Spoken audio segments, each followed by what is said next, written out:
ishida tuman kengashi 25 nafar deputatlardan 21 nafar ishtirok etmoqda. 4 nafar deputatlar uzun safarga ko'ra ishtirok eta olmaydi. Sessiya boshlashga to'g'ri yetarli. Shu boshqa tuman kengashi sessiyasi ishini boshlashga taklif etaman.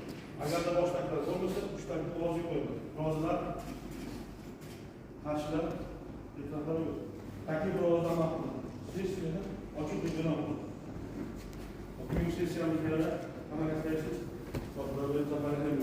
Bizda Oliy Majlis mas'ullar asosida deputatimiz qatnashadilar.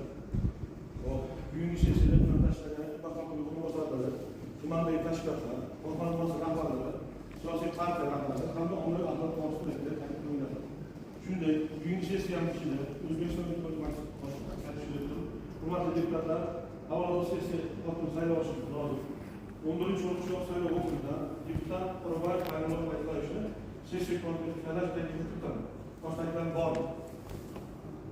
Agar taklif bo'lmasa, taklifni nomzod o'sha ovoz berishni so'raymiz. Rozilar, qarshilar,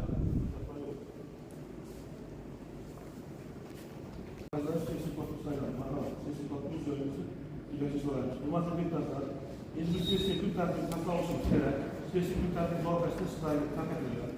Kun tartibiga boshqa qo'shimchalar takliflar bor.